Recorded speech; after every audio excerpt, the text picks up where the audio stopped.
السلام عليكم سلميت، ان شاء الله تكونوا بخير وعلى خير، ومرحبا بكم في حلقه جديده من بودكاست نعمه الوعي. في الحلقه اللي قبل من هذه كنا دوينا على مفهوم الرنين لا ريزونانس، وكيفاش ان الترددات اللي كنطلقوها هي اللي كتحدد الاشياء والناس اللي كنجذبوا لحياتنا. وبزاف منكم غيكونوا تسائلوا كيفاش نقدر نتحكم في هاد الترددات باش نغير الواقع ديالي. فقلنا ان الجواب كاين في واحد المعادله كونيه جمعها لنا الله في ايه واحده كتعتبر هي القاعده الاساسيه لفيزياء التغيير، والآية هي إن الله لا يغير ما بقوم حتى يغيروا ما بأنفسهم. واليوم إن شاء الله غنفهموا علاش هاد الآية ماشي مجرد موعظة، بل هي قانون، وغنعرفوا كيفاش نضبطوا هذا الرنين الداخلي باش نجذبوا السكينة والهدوء لحياتنا. إذن إلا كنا في الحلقة الفايتة دوينا على أننا بحال الراديو كيرسل وكيستقبل، فاليوم غنهضروا على المحرك اللي كاين وسط هذا الراديو. في العلم كاين واحد القانون سميتو قانون السببية كوزاليتي، اللي كيقول باللي ما يمكنش يوقع شي حدث بلا سبب، وبما اننا نحن بشر متكونين من جسد وروح فلا يكفي اننا ندويو على الاسباب المادية فقط، انما غندويو ايضا على الاسباب المعنوية. فاش كنشوفوا حياتنا وكنحاولوا نغيروا النتائج، مثلا خدمة، مثلا فلوس، مثلا علاقات، ولكن كنساو السبب الحقيقي اللي هو النفس ديالنا. وفي القرآن تذكرات كلمة نفس بمختلف اشتقاقاتها ما يناهز 300 مرة، وهذا العدد إن دل على شيء فهو كيدل على الأهمية القصوى اللي عطاها القرآن للنفس البشرية، فكأنها بمثابة مركز عمليات. ومن جهة أخرى في القرآن صنفت النفس لثلاثة أنواع. أول نوع هو النفس الأمارة بالسوء. في سورة يوسف على لسان امرأة العزيز جاءت الآية إن النفس لأمارة بالسوء. وهذه الحالة من النفس في الفيزياء هي ما يعرف بحالة الفوضى أو لا لونتروبي انتروبي، اللي كتخلي الترددات ديالك مشتة وسلبية. والنوع الثاني هو النفس اللوامة، جاءت في سورة القيامة ولا أقسم بالنفس اللوامة، وهذه هنا كتمثل لنا مرحلة التصحيح فيدباك لوب. هنا فين كيبدا الإنسان يراجع راسو ويضبط الترددات ديالو. هذه المرحلة هي بمثابة مرحلة التشخيص، يعني كنقلب على الخلل فين كاين وكنحاول نصحو طبعا. وأخيرا النوع الثالث اللي في الآية يا أيتها النفس المطمئنة في سورة الفجر، اللي كتمثل لنا فيزيائيا حالة الاستقرار والتوازن equilibrium والسكينة التامة. وهنا فين كيكون الفعل ورد الفعل متناغمين مع الفطرة ديالنا، وهذه هي الحالة اللي بغينا نوصلوا لها كاملين بإذن الله. إذا نرجع معكم للقانون السببية ونعاود نقول أنه إلا بغيتي النتيجة تبدل راه مستحيل رياضيا ومنطقيا تبدلها بلا ما تقيس السبب اللي هو ما بأنفسكم. وهذه هي قمة العدل الإلهي، لأنه ربي يعطاك الساروت في يديك انت بوحدك. وهنا يخلينا نمشيو القانون نيوتن الثالث اللي كيقول لكل فعل رد فعل مساوي له في المقدار ومضاد له في الاتجاه. For every action there is an equal and opposite reaction. إلا طبقنا هذا المنطق على النفسية ديالنا غنلقاو بلي المشاعر والأفكار ديالنا هي بمثابة فعل.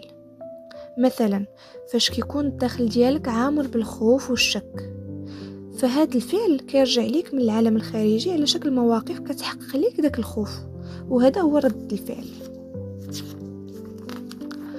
خليني هنا نعطيكم واحد المثال حي كلنا عشناه فاش كنا تلاميذ. تفكر معايا ديك اللحظة فاش كيكون الأستاذ باغي يختار شي واحد ينوض للسبورة.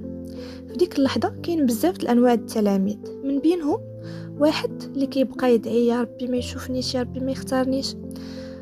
وهنا الفعل الداخلي ديال هذا التلميذ هو الخوف، وهذا الخوف كيخلق واحد التردد اون فيبراسيون. وهنا شنو كيطرا؟ الاستاذ كيحط عينه على هذا التلميذ بالضبط، هو اللي كينوضوا للسبوره. دابا اجيو نركزوا على الهدوء والسكينه اللي كنقلبوا عليهم. هاد المشاعر الزوينه راه ما غيجيوش وحنا الداخل ديالنا فيه الفوضى والتوتر. والايه كانت واضحه، بدل الارسال ديالك من الداخل باش تستقبل إشارات جديدة. وهذا الشيء علاش ربي قال ومن يتق الله يجعل له من أمره يسرا. التقوى هنا هي ضبط النفس والتركيز على الخير والمجاهدة في فعل الخير، واليسر غيكون هو النتيجة الفيزيائية الحتمية. هنا السؤال المطروح: كيفاش عمليا نقاد ما بنفسي؟ شنو هما الخطوات اللي ممكن أنني ندير باش نعاود لا بروغراماسيون ديال الداخل ديالي؟ وهنا غنعطيكم 3 ديال الخطوات اللي خاصها تدار بشكل متكرر ومستمر باش نديرو ريسيت للمحرك الداخلي ديالنا. اول خطوه هي المراقبه. خذ ولو 5 دقائق في نهارك راقب فيها الافكار ديالك بحال كتشوف شي فيلم. ما تحاولش تحكم فيها او لا تحكم عليها، غير شوفها باش تعرف طبيعه الافكار والمشاعر اللي كتطغى عليك خلال النهار كله. ثاني حاجه هي التنظيف. خاصك تنظف الترددات ديالك اللي غيكون بالذكر والاستغفار. الاستغفار بشكل خاص، لان ربي كيقول ما اصابك من سيئه فمن نفسك. ومن جهه اخرى في ايه اخرى وما كان الله معذبهم وانت فيهم وما كان الله معذبهم وهم يستغفرون. فالحمد لله على نعمة الذكر اللي هي بمثابة تفريغ للطاقة السلبية وشحن للطاقة الإيجابية. ولعلني في حلقة قادمة إن شاء الله نتناول فضل الذكر والتأثير دياله بشكل معمق أكثر. إذن قلنا الخطوة الأولى هي المراقبة، والخطوة الثانية هي الذكر والاستغفار بشكل خاص. وثالث خطوة هي أنك تدير واحد الفعل إيجابي. سعي في منحى إيجابي. إلا بغيتي رد فعل زوين خاصك تطلق فعل زوين. هنا كاين اختيارات عديدة، ولكن خليني نقول لك ابسطها واللي ممكن اي واحد يديرها، واللي هي الامتنان. فالله كيقول ولئن شكرتم لازيدنكم. فخليك كل صباح تكتب ديما 3 الحاجات انت ممتن ليها وكتحمد الله عليها. هاد العملية غادي تغير التردد ديالك من الاحتياج الفقر الى الوفرة والغنى. حاولوا تطبقوا هذا الشيء يوميا واكيد غيكون تغيير في حياتكم باذن الله. ختاما خاصنا نفهموا باللي حنا ماشي ضحايا ديال الظروف، بل حنا المحرك ديالها. العالم الخارجي هو مجرد صدى لصوتك الداخلي. فاذا بغيتي السكينه زرعها لداخل بالرضا والتوكل والعمل الصالح، وبالتالي غيترجم هذا الهدوء للواقع اللي كتعيشه. وتفكر ديما الآية إن كل شيء خلقناه بقدر، والقدر هو قمة الدقة والتوازن بين كل ما هو داخلي وخارجي.